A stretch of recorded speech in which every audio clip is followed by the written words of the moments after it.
Hey guys, welcome to my channel. My name is Michaela. I'm a senior in college studying accounting and finance.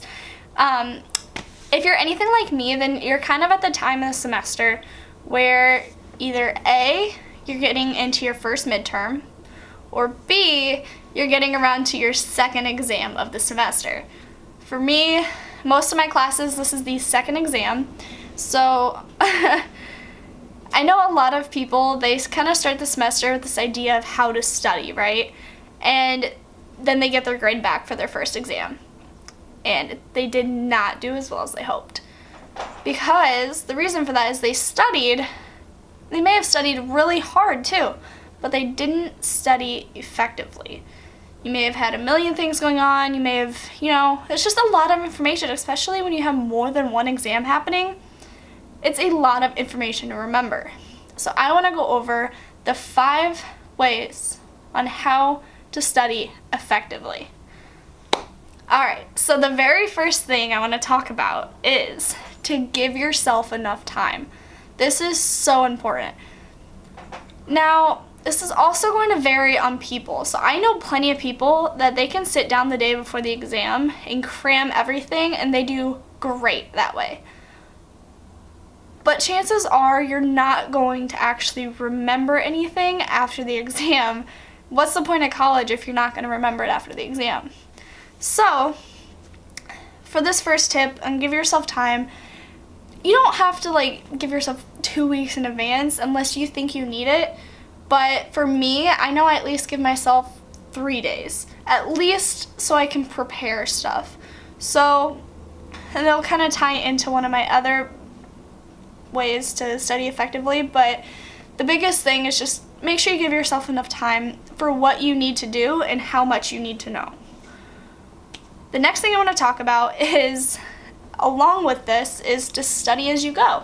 So what I mean by this is don't just rely on cramming the night before, trying to teach yourself everything the night before. What you need to do is, show up to class. I know it's so hard, especially for me right now, as a senior. I have senioritis so bad. I am in my 5th year of college because I'm going for 150 credits for my CPA. And I am so ready to be done. I am with you. But the thing is, when you don't go to class, you miss out on analogies, different examples. You miss out on so much that the teacher provides you that the book may not.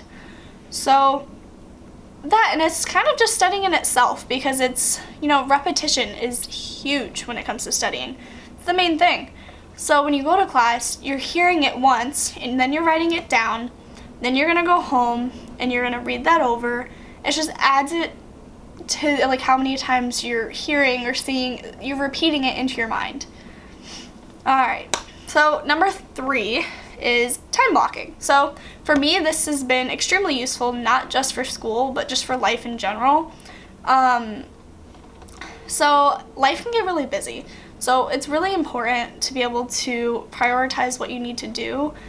And so don't get me wrong, I still love to-do lists. I make to-do lists every single morning on what I need to do that day. But I use that to-do list to do my time blocking. So I'll make a to-do list on, I need to do X, Y, and Z today. Okay, so how can I fit that into my daily schedule today? Because, I have to go to class, I have work, I have, I want to go to the gym, I want to hang out with my boyfriend, I want to do this for myself, I want to hang out with some family. How can I fit all of those things into one day? And time blocking is going to help you do that. So it's also going to help eliminate additional distractions. So the 4th thing I want to talk about is eliminate your distractions. So what I mean by this is, if you can't study at home because you're, tempted by your bed to take a nap, like I am right now, or tempted by the TV, or tempted by your boyfriend who's playing video games. That happens to me pretty often.